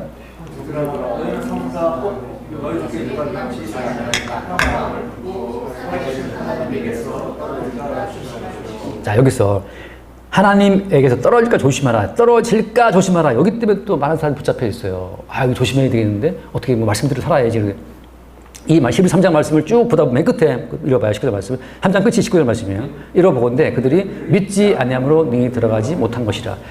떨어진다는 무슨 말인가 하면 끝까지 십자가에 죽임당하신 예수 그리스도를 믿지 않는 그것이 떨어지는 거예요. 믿다가 이렇게 하면 안 될 것 같은데 내가 너무 말씀 안 지키고 있는데 다시 말씀 지켜야지. 그렇게 자기 자신의 의로 돌아갈 때 그리스도가 십자가에 이루신 그 일을 내가 밟고 부정하고 돌아가는 거란 말이죠. 떨어진다고 하는 것은 그 믿음을 저버리는 것이 떨어지는 거예요. 주님께서 우리를 위해서 흔히 하는 말처럼 과거, 현재, 미래제를 당수했다 하잖아요. 그러니까 예수님이 십자가의 죽음으로 이루어오신 구원의 성취 자체는 그것은 완벽한 것이 흠이 없어요. 만약에 우리가 얻은 구원에 우리 실수로 그냥 구원이 바뀌어버렸어. 그럼 어디에 문제가 있는 겁니까? 우리의 구원을 위해 죽임 나가신 예수의 희생에 문제가 있는 거예요. 그런데 주님의 이루신 구원이 완벽하다면 그분의 희생에 기반에 주어진 구원도 완전하단 말이죠. 어떻게 현태 형제 지원이가 잘 나가다가 그만 실수 하나 했어. 어떻게 호적에서 파벌어서 너 나가 할 거예요? 아니란 말이죠. 아빠인 것을 믿는 그 믿음 가운데 있다면 아무 문제 없어요. 그 다음 말씀 봐요. 10장 26절 말씀. 우리가 진리를 아는 지식을 받은 후 짐짓 죄를 범한 즉 다시 속죄하는 제사가 없고 오직 무서운 마음으로 심판을 기다리는 것과 대적하는 자를 태울 맹렬할 분만 있으라. 이것도 마찬가지예요. 진리를 아는 받은 후에 짐짓 죄를 범한다는 게 무슨 의미가 있겠습니까? 짐짓 죄를 범한다는 자체가 이것이 십자가에 죽임당하신 예수로서의 의를 내가 부정하고 또다시 나의 어떤 행함으로 말씀을 지키는 나의 경건으로 의를 추구하는 그 자체가 어때요? 그게 죄를 범하는 거예요. 지금 신약시대의 죄는 십자가로 종결된 그 시점부터 이제는 우리의 모든 죄는 보혜사가 책망하듯이 죄에 대라 하면 너희 나를 믿지 아니하며라고 하는 믿지 않는 죄를 책망하시는 거란 말이죠. 지금의 죄는 그 불신이 죄예요. 불신이 죄. 특히 경건한 사람들이 더 이 죄를 많이 지어요. 제 경건을 믿고 있으니까. 인내심 많은 사람이 이 죄를 지어요. 자기 인내심 많은 거 믿고 견디고 있어요. 막 뺨 때려도 막 돌려대면서 때라 하면서 있단 말이죠. 산상보가 나와 있으니까. 그 자기 경건함을 가지고서 무엇을 멸시하는 겁니까? 십자가에 죽임당하신 예수를 믿지 않는 죄를 범하고 있다는 거죠. 그렇게 너의 개인적인 사적인 의를 추구하는 것으로 말미암아 그리스도의 의를 부정하는 그것이 죄라고 하는 보혜사 성령의 책망이 없다면 진리의 사람 같이 못한 자라고 하는 거죠. 그 사람에게. 그래서 그 뒤에 말씀, 히브리서 말씀, 이 기조 10장 긴 말씀인데 10장 끝에 나오는 결론이 그거예요. 38절. 나의 의는 믿음을 말미암아 살리라. 또한 뒤로 물러가면 내 마음에 그를 기뻐하지 아니하리라 하셨느니라. 우리는 뒤로 물러가 멸망할 자가 아니요 같이 오직 영혼을 권하여 이르는 믿음을 가지자. 이렇게 뭐 짐짓 죄를 범한 즉 속죄한 자 없게 막 무섭게 나가고 있지만 마지막 결론은 뭐예요? 마지막 결론은 영혼을 권하여 믿음이 결론이에요. 믿음이 결론. 다른 행위를 촉구하는 게 아니란 말이죠. 흔히 말하는 솔라피다라고 하는 오직 믿음으로 우리를 주께서 구원하시고 인도한다고 하는 거죠. 그래서 지금 우리가 어떤 말씀대로 살아가지고 우리가 하나님의 자녀가 된 게 아니잖아요. 그죠? 처음부터. 일방적인 주님의 희생으로 의해서 하나님의 자녀가 된 거지, 우리가 말씀을 자곡자곡 지켜서 이렇게 말씀 하나 지키고, 또 이렇게 말리 쌓고, 또 말씀 하나 지켜서 또 이렇게 포인트 쌓고, 또 말씀 지켜서 또 이렇게 점수 올리고, 계속 우리가 잘 된 겁니까? 아니란 말이죠. 우리가 죄인이었을 때, 아무런 의를 행하지 않은 죄인이었을 때, 우리를 위해 그 아들 예수가 십자가에 죽음으로 말미암아 하나님이 우리를 향한 사랑을 확증했다 하신 말씀처럼 우리가 죄인 되었을 때 주님이 죽으신 거예요. 우리가 자기 살아서 하는 것이 아니고. 그래서 이제 그 뒤에 말씀, 이제 6번 보면, 섀도우 복싱, 허공을 치는 허무한 고행이라고 써놨는데, 그러니까 오늘날 예수 믿는 사람들이 민당하면서도 허무한 고행을 하는 분 너무 많아요. 허무한 고행하는 분들이. 그러므로 스스로 말씀을 지키는 방식으로 자기의 의로움을 쌓아 구원에 이르는 시도는 어때요? 자기 피로 구원을 이루신 그리스도를 불신하고 거역하는 악한 행위가 된다. 스스로 말씀을 지키는 방식으로 자기의 의로움을 착착 쌓으려는 그 자체가 어때요? 그 자체가 자기의 피로 구원을 이루신 그리스도를 불신하는 행동이라고 하는 거죠. 그래서 뭐라고 표현했습니까? 읽어봐요. 사도행전 26장 14절 말씀. 그런 행동을 뭐라고 표현했냐면 26장 14절, 우리가 다 땅에 엎드러지며 내가 소리를 들으니 히브리 말로 그러되 사울아 사울아 네가 어찌하여 나를 박해하느냐, 가시체를 뒷바지하기가 네게 고생이다. 사도 바울이 한 말인데, 사도 바울이 그토록 긴 세월 동안 말씀 설교에서 했었잖아요. 바울이 했던 말씀처럼 율법의 의로 내가 흠이 없다 할 정도로 바울이 열심히 살았는데, 그렇게 율법대로 살기 위해 했던 그 바울을 보고 했던 말이 어떤 말이에요? 주님 하신 말씀이? 이게 주님 하신 말씀인데, 가시체를 뒷바지하기가 고생이다. 그 다음에 어때? 그것이 바로 나를 박해하는 거다. 왜? 십자가에 죽임당하신 예수 그리스도의 희생으로만 주어지는 그 의를 준비해 놓고 있는데 자꾸 이 의를 무시하고 자기 의만 챙기고 있으니까 그 자체가 어디죠? 예수를 계속 무시하고 박해하고 예수를 멸시하는 거죠. 예수님, 당신이 십자가에 죽은 그 의, 그거 필요 없어. 내가 말씀대로 살아서, 내가 말씀을 생활화해서, 내가 말씀을 지켜서 내 의를 만들어서 청구해야 되는 거지. 그 자체가 어때요? 예수의 십자가 의를 부정하는 거란 말이죠. 이런 반역이 어디? 이게 반역이에요, 반역. 누가 지금 웃음소리를 내었는가 하고 이제 죽이는 그 궁예처럼 이게 반역이란 말이죠. 누가 반역이에요? 말씀의 생활화를 통해서 의롭게 되기를 추구하는 그 모든 삶 자체가, 그거 자체가 주님을 박해하고 무시하는 행위라고 하는 거죠. 그래서 그런 것처럼 더 깊은 죄와 사망에 들어가는 허무한 고행이다. 허무한 고행인데 많은 기독교인들이 허무한 고용을 하고 있어요. 예수의 십자가의 피로 이루어진 의가 있는데 또 개별적 자기 의를 이루겠다고 막 애를 쓰고 있는 거죠. 경건을 쌓아보겠다고. 경건한 목사가 그 자체 타이틀을 갖고 싶어가지고. 그게 주님 보시기에 아무 실적이 없는 허무한 고용이라고 하는 거예요. 자, 선악과를 먹어 죽은 첫 번째 죽음에 빠진 자들의 행위라고 하는 거예요. 그러니까 선악과를 먹어 죽은 행위 자체는 뭐냐 하면 계속해서 선과 악의 조합 가운데에서 악을 버리고 선을 행하고자 하는 그 노선에 들어가는 사람들은 여전히 어때요? 구원받지 못한 사람이라고 하는 겁니다. 그래서 그들이 마지막에 어떻게 되는 거예요? 둘째 사망, 지옥에 들어간다고 하는 거죠. 여전히 자기 손에 빠져 있으니까. 자, 7번 봅시다. 자, 죽음의 병세, 선악같이인데, 죽었다는 증거 중에 하나가 뭐냐면 선악같이인데, 자, 그러므로 자기 백성을 그들의 죄에서 구원할 자라고 할 때, 이 죄는 뭐예요? 이 죄는 선악 지식의 근거에서 발생하는 모든 걸 다 말하는 거예요. 죄라는 것은 뭐냐? 주께서 우리를, 자기 백성을 빼내실 죄는 뭐냐 하면, 선악 시스템 가운데서 자기 백성을 빼내시는 거예요. 자, 다시. 자기 백성을 그들의 죄에서 구원한다고 말할 때 그 죄는 무슨 죄냐 하면 선악 시스템 속에 살고 자체가 죄가 되는 겁니다. 이걸 바울은 뭐라고 표현했어요? 로마서 8장 1절 말씀에서 같이 한번 봐요. 8장 1절부터 그러므로 이제 그리스도 예수 안에 있는 자에게는 그렇고 정죄함이 없나니 이는 그리스도 예수 안에 있는 생명의 성령의 법이 죄와 사망에서 그거를 너를 해방했다. 죄와 사망의 법이라고 하는 거, 죄와 사망의 시스템, 죄와 사망의 이 메커니즘, 거기에서 우리를 빼내신 거란 말이죠. 죄와 사망의 법이 돌아가는 그 핵심 동력은 뭐예요? 동력은 선악과예요, 선악과. 선악가치를 추구하는 거죠. 이건 악이야. 말씀대로 내가 살아야지. 내가 기독교인인데 말씀대로 살지 못하면 이건 악이야. 살면 이건 선이야. 내가 말씀대로 살아는 그 하나의 순종을 선으로 보는 그 순간 어때요? 그게 죄와 사망의 법에 갇혀있는 마인드라고 하는 거죠. 내가 말씀대로 살면 여러분 뿌듯합니까? 우리가 선악과를 먹었기 때문에 선을 향하면 뿌듯하죠, 우리가. 그게 어때요? 주님 보시기에는 그게 악이라는 거예요. 그게 죄라고 하는 거예요. 거기에 매이지 말라는 거죠. 제가 늘 하는 말이지만 가끔 뭐 이렇게 전철 타고 가면은 어른들 타잖아요. 제가 양보를 잘 해드려요. 제가 되게 착한 사람이기 때문에 양보를 해드린단 말이죠. 근데 제 말은 그 말이죠. 어른에게 양보해주면 주님 보시기에 그것이 의롭냐 말이에요. 주님 보시는 것이 어때요? 양보를 하든 안 하든 의미가 있다. 의미가 없다는 의미가 없어요. 거기에 의미를 들은 순간 그것이 바로 뭐예요? 그것이 죄와 사망의 법에 붙들려 있는 죄에 갇혀있는 자의 생각이라고 하는 거죠. 주님은 내가 양보를 했든 안 했든 간에 예수의 피로 우리를 구원하시는 것이지 내가 양보했다 안 했다는 가지고 우리를 평가 점수 자체가 아예 없어요. 우리 하영자매가 시험 보고 왔다 그러는데 어젠가 시험에 항목이 있을 거 아니에요. 이 평가 항목이 있다고. 근데 내가 이 땅을 살면서 윤리대로 살았고 도덕을 지키고 계명을 시켰다는 자체는 어때요? 말씀을 내가 시켰다는 자체는 하나님의 평가 항목이 있다 없다? 이게 없다니까 없어요. 그 뭐가 있는 겁니까? 그리스도 예수를 믿는 믿음만 거기 들어가 있어요. 아니 항목이 없는 거를 아까 말한 것처럼 the end of the law, 율법의 마침, 율법을 끝냈는데 주님이 율법을 끝냈는데 주님이 이미 폐기 처분해버렸는데 왜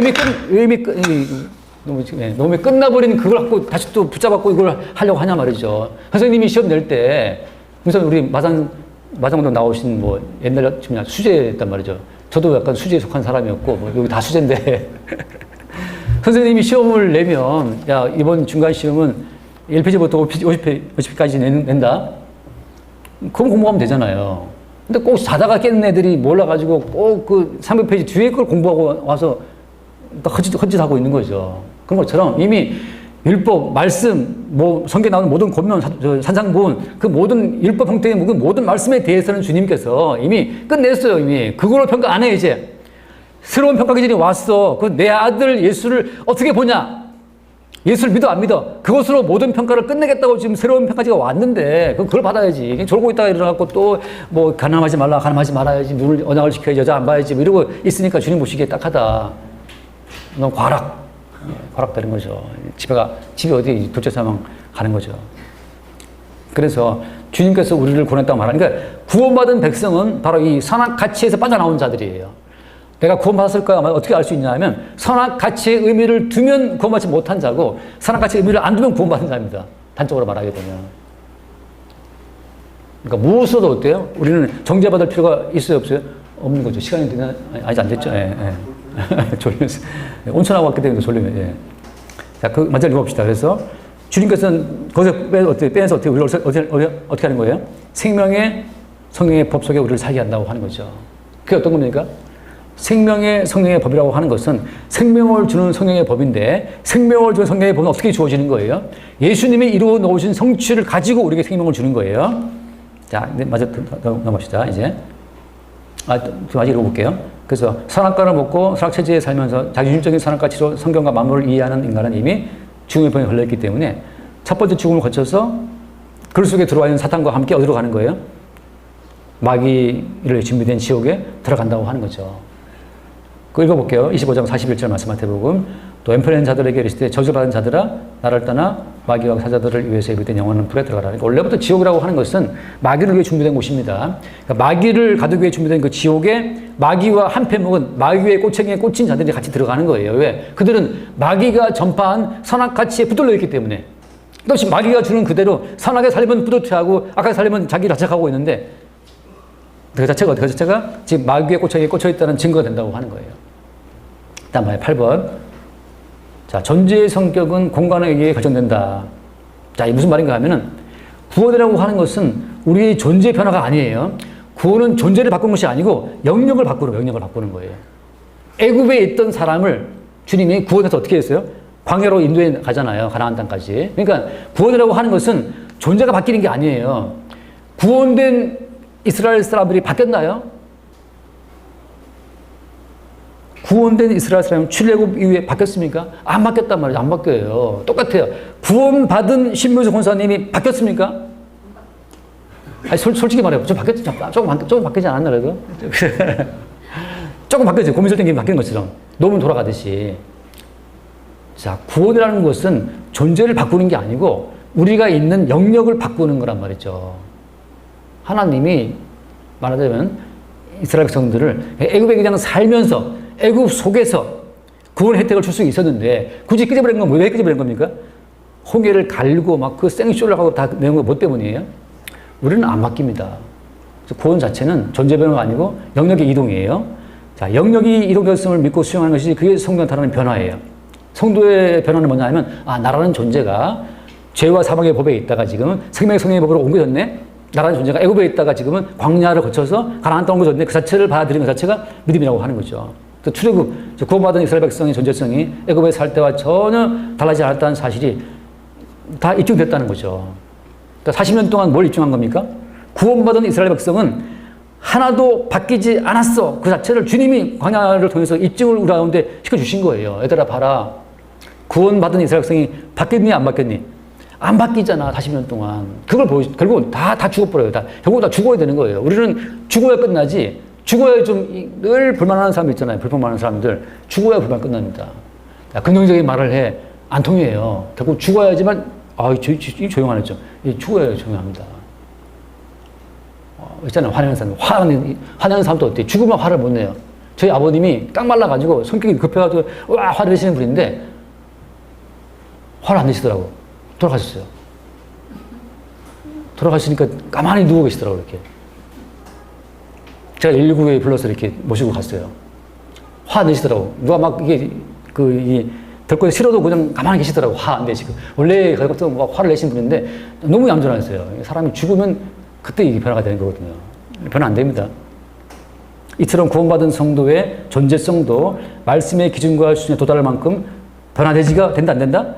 변화 안 된다. 변화 안 되는 게 이상한 것이에요 아니에요? 당연한 거니까 변화 안 되면 기뻐하세요 여러분. 나 안 바뀌었네. 야 이거 참 웬일인가 하고 기뻐하십시오. 안 바뀝니다 우리는. 바뀌라고 말하는 그자가 어때요? 배신자예요. 그자가 범인이에요. 대부의 법 나오잖아요. 화친을 청한 자가 배신자라고 하는데 정말 그 대부가 죽은 다음에 그 대부 아들이 물려받았는데 화친을 말하는 자가 왔다. 그 배신자였어요. 우리에게 변화를 말하는 자가 거짓 사도고 다른 복음을 증거하는 자입니다. 우리 안 바뀝니다. 오직 우리 뭘 증거하는 거예요? 그래서 예수를 증거하는 거예요. 그래서 예수를. 그의 이루심, 그의 성취만을 증거하는 게 그의 백성이지 우리의 변화를 말하는 자는 다 반역자예요. 반역자. 하나님 나라의 반역자. 아들의 나라가 천국이기 때문에 아들의 나라에서는 아들의 공로로만 사는 거지 개인의 공로를 갖고 들어오는 순간 반역이란 말이죠. 아웃이란 말이에요. 자, 그러면 그거 뒤에 보죠. 그런데 어떻게 성도의 구원이 보장되는가? 아니, 우리 안 바뀌는데 어떻게 구원되지? 이렇게 안 바뀌는데 지옥 가는 거 아닌가? 자, 그 뒤에 보세요. 성도의 구원은 그들 존재의 변화가 아니라 어린 양의 피가 담보한다. 우리의 구원은 우리의 행위와 존재의 변화가 담보하는 것이 아니고 우리 위에 피 흘리신 어린 양의 피가 우리의 구원을 보증하는 거예요. 우리의 구원은 어린 양의 피가 담보하고 보증한단 말이죠. 그래서 우리는 날마다 실패하지만 어린 양이 흘리신 피가 영원한 담보가 되어서 우리의 구원은 흔들리지가 않는 거예요. 그래서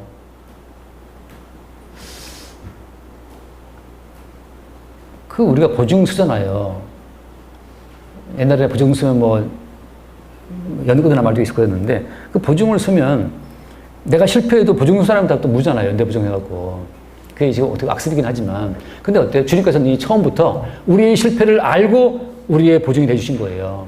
우리는 마음껏 실패해도 아무 문제가 안 됩니다. 이미 주님께서 흘리신 그 피의 가치라고 하는 것은 우리가 평생 지을 모든 죄를 다 이미 담당한 거기 때문에 아무 문제가 없어요. 그래서 우리는 늘 실패하지만 그 피가 담보가 되어서 우리의 구원은 흐르지 않습니다. 그 한번 읽어볼게요. 히브리서 말씀, 10장 10절 말씀.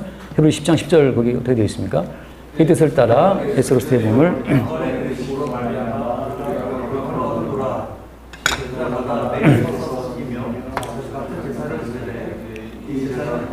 죄를 없애니 오직 그리스도는 죄를 위하여 한 영원한 제사를 드리시고 했잖아요. 그러니까 예수로서의 몸을 단번에 드리심으로 말미암아 단번에 드리시면 우리가 이미 거룩함을 얻었다? 얻을 것이다? 한 절반 얻었다? 거룩함을 잃어먹을 수도 있다? 그게 아니에요. 이미 거룩함을 얻은 겁니다. 과거 완료로 이미 확정된 거란 말이죠. 예수의 몸을 담아 이미 우리 거룩함을 얻었어요. 그러니까 내가 나를 볼 때는 거룩하지가 않아. 나는 부끄러워 죽겠어. 근데 어때요? 하나님 보시기에는 이미 너는 거룩해. 왜 나 안 가는? 너를 보는 게 아니고 너 위에 더 씌워진 내 아들 예수의 피를 보는 거야.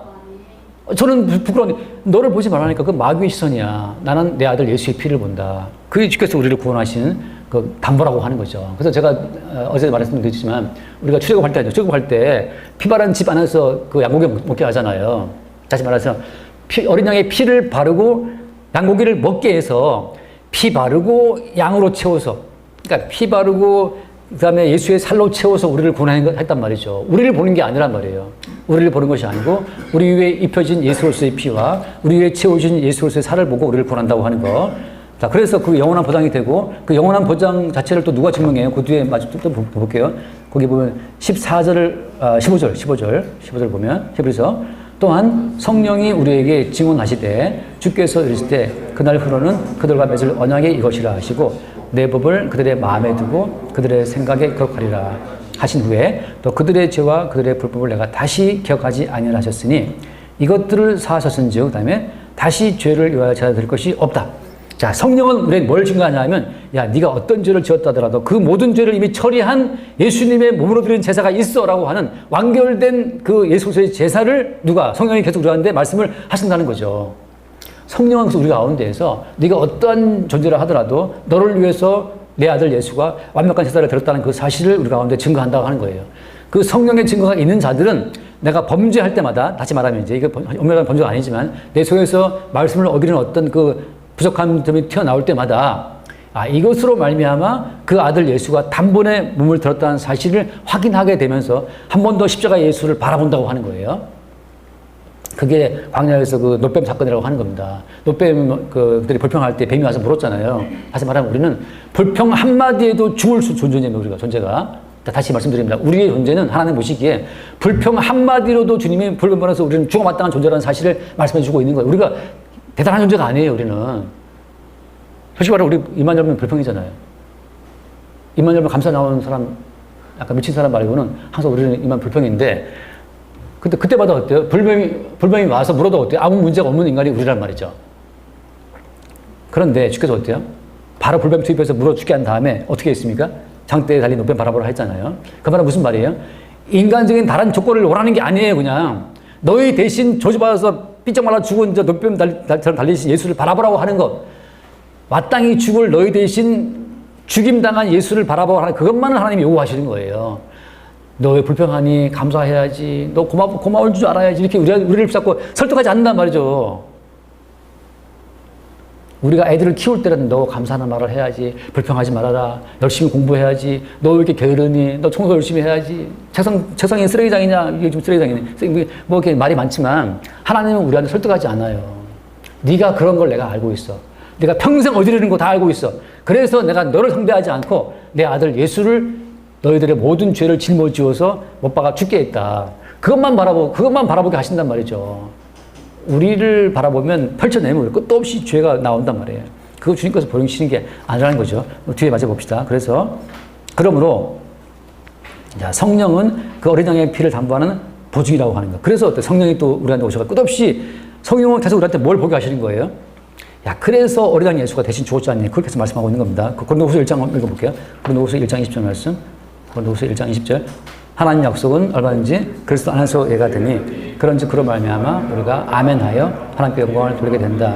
자, 여기서 아까 말한 것처럼 하나님의 모든 약속이라고 하는 것은 우리가 지키는 게 아니에요. 우리는 다 약속의 파산자예요. 우리는 약속을 못 지킵니다. 결혼할 때 팥불이 되도록 뭐 어쩌고 다 약속하잖아요. 3개월 뒤에 이혼하잖아요. 그러니까 우리는 그 가장 신성하다는 결혼 서약도 못 지키는 존재인데 우리가 주님 위해서 목숨 바칠게요. 베드로가 약속했잖아요. 목숨 바치겠다는 베드로의 그 맹세가 그날 밤에 끝나버렸잖아요. 또 어이없게. 어이털림, 개털림. 그래서 바로 3번 부인하고 도망가 버린단 말이죠. 우리의 맹세라는 자체가 얼마나 의미가 없어요. 그래서 하나님의 모든 약속이라고 하는 것은 그리스도 안에서만 뭐다? 이해가 되는 거죠. 예수 그리스도만 아버지의 모든 말씀을 듣고 이해하고 어때요? 땀이 피가 들어 기도하시고 나서 십자가에 그냥 죽임 당하시는 거예요, 예수님만이. 우리는 도망간단 말이죠. 그래서 아버지의 모든 약속은 그리스도 안에서만 이해가 되기 때문에 어때요? 우리는 뭐야? 우리는 그 예수님이 아버지 약속을 다 이루었습니다. 과연 그렇습니다. 아멘. 우리는 아멘 하여 어떤다? 우리는 아멘 하여 하나님께 영광을 돌린다. 자, 다시 말씀드립니다. 우리가 말씀을 지켜 영광되는 게 아니에요.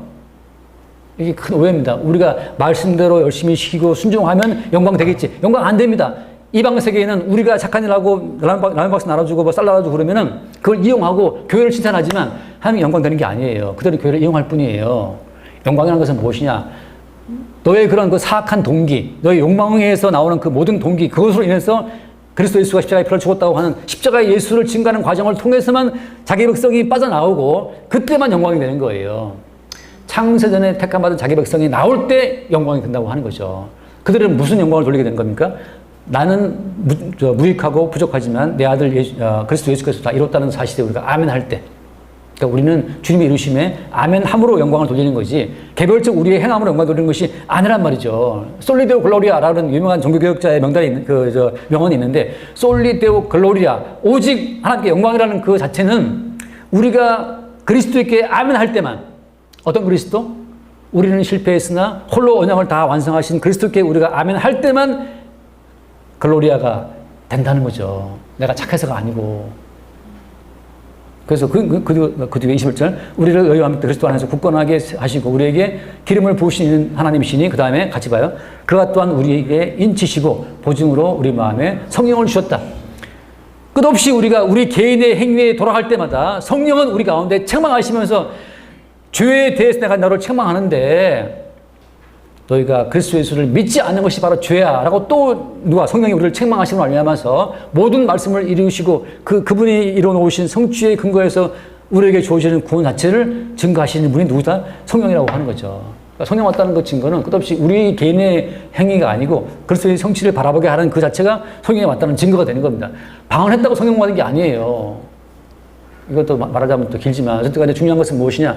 성령이 왔다고 하는 것은 끝없이 모든 언약을 이루신, 모든 아버지의 언약에 예하신 그리스도 예수만 바라보고 그분의 성취에 아멘하는 것이 주의 성령께서 우리 가운데 오셔서 하신 일이라고 하는 거예요. 그 뒤에 읽고 마칩시다. 그러므로 성령이 우리 안에 없다는 증거는 그 보증의 역할, 즉 우리가 넘어지고 실패할 때마다 그 죄와 허물을 대신 지고 가신 어린 양 예수의 완전한 속죄를 믿게 하는 것. 우리가 넘어지고 실패할 때마다 우리의 그 넘어지고 실패한 그 죄를 대신 지고 가신 어린 양 예수를, 그분이 이루신 속죄를 믿게 하는 그것이 어때요? 그게 성령께서 우리 가운데 오신 증거가 돼요. 성령이 왔다는 게 뭡니까? 라고 물어본다면 십자가에 죽임당하신 예수님의 그 이루심으로 인해서 우리를 구원하시는 그 역사를 바라보고 믿게 하는 그것이 성령이 왔다는 증거가 된다고 하는 거죠. 자, 성령은 우리의 무능함이 드러날 때마다 우리 자신이 아니고 어린 양 예수의 완전한 속죄를 바라보게 한다는 거죠. 그래서 우리 믿음의 생명 책망하시는 겁니다. 따라서 성령 가운데 우리는 날마다 우리가 아니라 그리스도 예수를 바라보게 하는 과정으로 뱀에 물러 죽어가고 있지만 놋뱀에 달린 장대를 놋뱀 바라봐라 하신 말씀처럼 다시 예수를 바라보게 하는 것 자체가 성령이 왔다는 증거가 되는 겁니다. 여기까지 합시다. 기도합시다. 주님 감사합니다. 주께서 홀로 이루신 구원의 역사를 성령을 통해 우리 가운데 공급하시고 성령 안에서 우리에게 예수님이 이루신 완전한 속죄의 은총을 누리게 하시는 그 은총을 늘 새롭게 바라보게 하여 주옵소서. 주께서 우리 가운데 허락하신 이 놀라운 구원의 은총을 우리가 다만 아멘으로 받을 때마다 영광이 됨을 새롭게 보게 하여 주옵소서. 우리 주 예수로 기도드립니다. 아멘. 자, 찬송 한장 합시다. 빛나고 높은 보좌와 그 위에 앉으신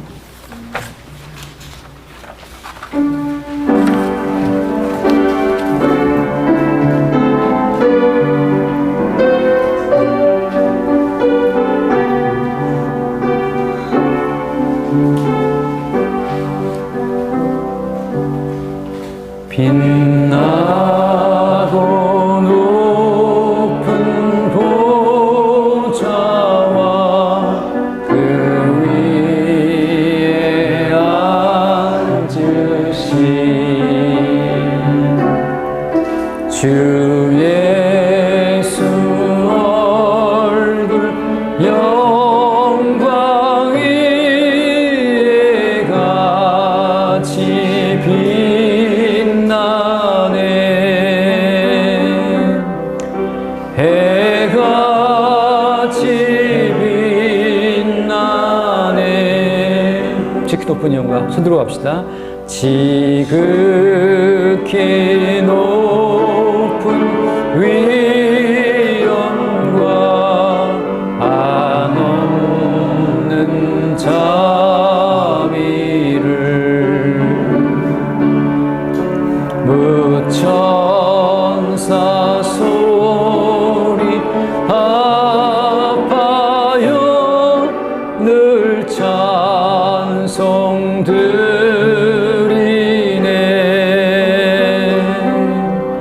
늘 찬송 드리네. 영죽을 나를 살리려 영죽을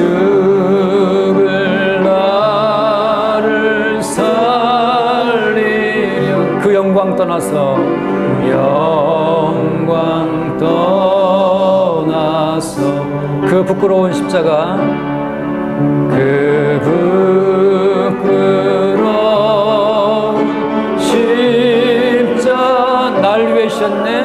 날 위해 지셨네. 날 위해 지셨네. 나 이제 생명 있음은 나 이제 생명 있음 주님의 은혜요. 주님의 은혜요. 저 사망 권세 이기니 저 사망 권세 이기니 큰 기쁨 넘치네. 큰 기쁨 넘치네. 큰 기쁨 넘치네. 주님의 보좌 있는데 주님의 보좌 있는데 천한 몸 이르러 천한 몸 이르러 그 영광 몸소 배울 때 그 영광 몸소 배울 때 내 기쁨 넘치네. 내 기쁨 넘치리. 내 기쁨 넘치리.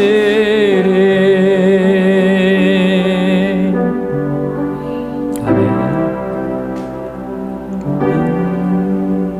우리 한 3분만 기도합시다. 우리 마음의 중심을 따라 주님 앞에 감사의 고백을 드리겠습니다. 기도하겠습니다. 주님 감사합니다. 머리를 들지 않고 주님 앞에 머리를 숙여 주의 은혜만을 바라보고 주의 은혜만을 선포합니다. 우리에게 있는 모든 것이 주님의 피로 주어진 은총의 선물임을 고백하고 주의 우리의 모든 삶은 주님의 피의 결정의 책임을 고백하고 사랑하는 주님, 우리의 머리를 낮추시고 우리의 머리가 주님이심을 깨닫고 우리의 머리가 주님이심을 고백하며 주님만을 경배하며 섬기며 살게 하여 주옵소서. 머리이신 주님 앞에 우리의 머리를 숙이게 하시고 머리 없는 자라 소리게 하시고 머리 없는 자라 죽게 하여 주옵소서. 주께서 오직 우리를 뜻이고 새롭게 하실 것을 말씀입니다.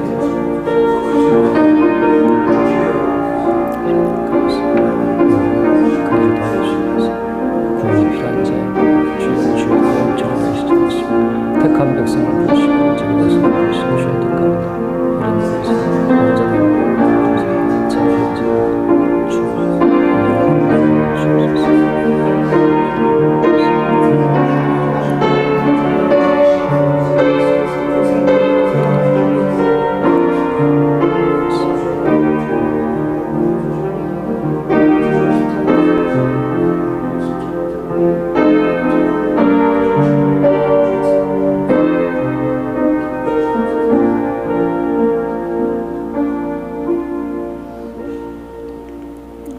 이제는 불순종과 죄에 가두어진 자기 백성을 위하여 친히 그 살을 찢고 피를 흘려주신 그리스도 예수의 은혜와 우리의 사적이고 개인적인 행함이 아니라 그 아들 예수의 십자가에 죽도록 순종하신 그 순종에 근거하여 우리를 사랑하신 하나님의 사랑하심과 날마다 우리의 개인적인 의의 세계, 개인적인 자아의 세계를 부정하고 십자가의 피로 이루어진 의의 세계를 바라보도록 우리를 이끄시는 성령의 교통하심이 주를 사랑하는 우리의 심령 가운데 함께 쓰시기를 간절히 축원합니다. 아멘.